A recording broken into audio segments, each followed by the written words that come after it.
এরা সকাল দিয়ে আসে, চান টান করে, মাজুন ব্রাশ, তারপরে এখানে আমরা ওদের ব্রেকফাস্ট দিই, দুপুরে লাঞ্চ দিই, আর বিকেলবেলা একটা ছোট্ট টিফিন দিয়ে আমরা ছুটি দিয়ে দিই।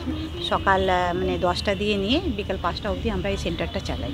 40 দিয়ে 50টা বাচ্চা মানে আসা যাওয়া করে। যারা স্টেশনে যারা থাকে, যারা বোতল কালেক্ট করে, যারা ভিক্ষে চায়, হয়তো মা আছে বাবা নেই, এরকম বাচ্চারা আমরা নিয়ে এসে তাদেরকে পড়াশোনা করাই।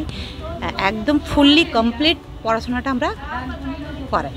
এইখানে আমরা প্রাইমারিটা করি, করার পর আমরা সরকারি স্কুলগুলো আছে, নানা রকম স্কুলের সাথে যোগাযোগ করে সেই স্কুলে আমরা তাদেরকে অ্যাডমিশন করিয়ে দিই। সেই স্কুলে চেষ্টা করি কি এরা রেগুলার স্কুল যাবে আসবে, আর আমাদের এখানে ওরা ওদের মতন এসে খাওয়া দাওয়া করে। টিয়ার্সের উদ্দেশ্য ওদের চোখে জল মোছা, শুরুতে ফিরিয়ে আনা, তারা ডেনড্রাইট নেশা, সে নেশা দিয়েও ফিরিয়ে আনা।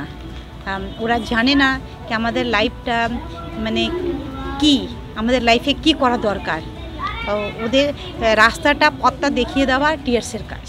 আমি প্ল্যাটফর্মে রাউন্ড দিয়ে বাচ্চাদের ডেকে ডেকে নিয়ে আসি, আর কিছু বাচ্চা নিজেও আসে। তাদের মধ্যে মানে এতটাই নেশা কি পড়ার জন্য দেখলেন না ছটফট করছে, পেনটা ছাড়ছে না, খাতাটা, ওদের নিজেও খুব ভালো লাগে। ডেনড্রাইট যেটা আমরা জুতোতে লাগাই, ওরা রুমালে নিয়ে ওই গন্ধটা নেয়।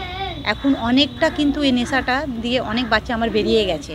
এখন অনেকগুলো আমার বাচ্চা কেউ হোটেল ম্যানেজমেন্ট চাকরি করছে, কেউ ড্রাইভিং করে চাকরি করছে, কেউ সেলাই মেশিন করছে। ছোটো দিয়ে এই কাজটা করতাম যখন আমি তারপরে রিসরা বিদ্যাপীঠ স্কুলে যেতাম পড়তে। ওইখানে কিছু বাচ্চাদের স্টেশনে দেখতাম ভিক্ষে চাইতো, সে বাচ্চাদের আমি আমার লাঞ্চটা ওদের দিতাম। ওদের যখন আমি না পেতাম তখন আমার খুব কষ্ট হতো। 25 বছর হয়ে গেছে, কিন্তু রেজিস্ট্রেশনটা 2015-তে হয়েছে। তারা গীতা মা বলে সম্বোধিত করে আর আসা যাওয়া করে।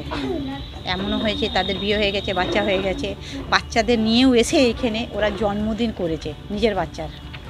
এটা গর্ব করে, ওরা গর্ব করে, বলে তুমি আমাদের গীতা আন্টি নয়, গীতা মা, তুমি তো আমাদের মা, তুমি যা আমাদের জন্য করেছো মা, এটা আমরা কিভাবে করব, এটা খুব ভালো লাগে। এটাই আমার প্রাপ্ত, 50 জনেরও উপরেই হবে, নিজের পায়ে দাঁড়িয়ে গেছে। ওনার পরিবাররা আসতে দিত না, ওনার পরিবাররা চাইতো কি আমার বাচ্চারা যাবে না, আমার বাচ্চারা ভিক্ষে চাইবে, যেই টাইমটা যে ও স্কুলে থাকবে সেই টাইমে ও ভিক্ষে চেয়ে নিয়ে এসে আমার হাতে অনেকগুলো টাকা দেবে, বোতল কালেক্ট করবে। সেই জায়গা কিন্তু ওদের পরিবারকে বুঝিয়ে আনা হয়েছে। আর তারপরে বাচ্চারা অসুস্থ হতো, তখন আমি নিয়ে যে হসপিটালে আমরা ভর্তি করতাম, দেখতাম, তখন আস্তে আস্তে পরিবাররা বুঝতে পেরেছে, পুলিশ ধরতো, তখন ওরা পরিবাররা দৌড়ে এসে বলতো কি পুলিশ ধরে নিয়েছে, তার পাশে দাঁড়ানো। তো তখন ওরা বুঝতে পারতো কি না আমাদের গীতা ম্যাডামের খুব দরকার। তখন আস্তে আস্তে ওদের মধ্যে এটা ঢোকানোর পর ওরা বাচ্চাটাকে এখন ছাড়ে। বাচ্চারা আমি এদেরই মা, আমি একটা বাচ্চার মা নয়, আমি হাজার বাচ্চার মা।